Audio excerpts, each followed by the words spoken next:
కొంతమంది మేము పూజ చేస్తే సరిపోతుంది, మేము పూజ చేస్తే అన్నీ మేము చేసిన తప్పులు కూడా సరిపోతాయి, మేము హోమం చేపిస్తే సరిపోతుంది, మేము గుడిలో అభిషేకం చేపిస్తే సరిపోతుంది అని ఊహ ఒక ఆలోచనతో ఉంటారండి కొంతమంది.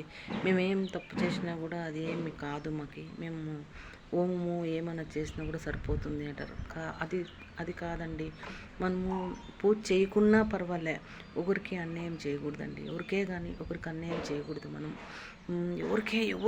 ఎవరినన్నా కానీ మనము మనం అన్యాయం అయినా పర్వాలేదు, ఒకరికి అన్యాయం మన నుంచి ఒకరు బాధపడకూడదు, ఒకరికి అన్యాయం కాకూడదండి.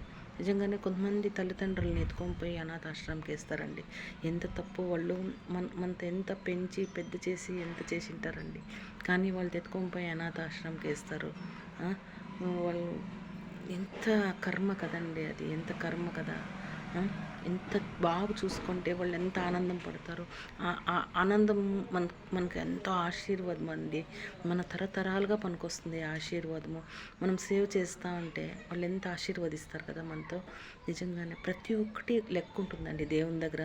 మనం అనుకుంటాము ఏం చేసినా కూడా మనకేమీ కాదు, మేము బాగానే ఉన్నాము అని. అది టైంకి ఆ కర్మ అనేది ఎంటర్ అవుతుందండి మన జీవితంలోకి. టైం బట్టి కర్మ అనేది ఎంటర్ అవుతుంది. దేవుడన్నా ఊరికే ఉంటాడు, కర్మ టైంకి ఎంటర్ అయ్యి ఏం కావాలి, ఎవరికి ఏం శిక్ష విధించాలో ఆ శిక్ష విధిస్తుందండి కర్మ అనేది కదా. కర్మానికి భయపడాలండి మనం. ఎవరికి భయపడకుండా కర్మ అనేది ఒకటి ఉంటుంది కదా, దానికి భయపడాల. అందుకేనండి ప్రతిదీ మనము మంచి కర్మలే చేసుకొని పోదాం. ఎందుకండి వేరే వాళ్ళదంతా చెత్త. కొండలో పాట ఉంది, మనయే మంత్రాలయ మనసే దేవాలయ. మనయే మంత్రాలయ, మనసే దేవాలయం. మనసు నిజంగా మనం దేవాలయంగా చూసుకుంటే అంతకన్నా ఏముందండి. నిజంగానే మనసుకి వేరే చెత్తలంతా మనకి ఎందుకండి, మన మనసే మనకు దేవాలయంగా చూసుకుంటే అంతకన్నా భాగ్యం ఏముంది. ఒకరిని చూసి మనం బాధపడే పని లేదు. వాళ్ళు చేసిన కర్మానికి దేవుడే వాళ్ళకి సరైన శిక్ష వేస్తాడండి. తప్పు చేసింటే శిక్ష వేస్తాడు, మంచి చేసింటే మంచి చేస్తాడు. ఎవరికైనా కానీ కదండి. మనం ఎందుకు ఒకరి గురించి మనం ఆలోచించడం కదా.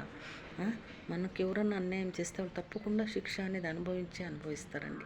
అది తప్పించుకోనేకి ఎవరి వల్ల కాదు. కర్మ నుంచి తప్పించుకునేది ఎవరికి సాధ్యం కాదండి. అది శిక్ష తప్పకుండా అనుభవించే తీరుతారు ఎవరైనా కానీ. ఎవరు అతిథులు కాదు, కర్మానికి ఎవరు అతిథులు కాదు.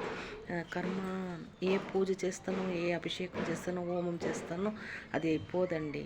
అనుభవిస్తేనే, మనం చేసిన తప్పు అనుభవిస్తేనే, అది శిక్ష అనుభవిస్తేనే అది కర్మ అనేది తెగుతుందండి.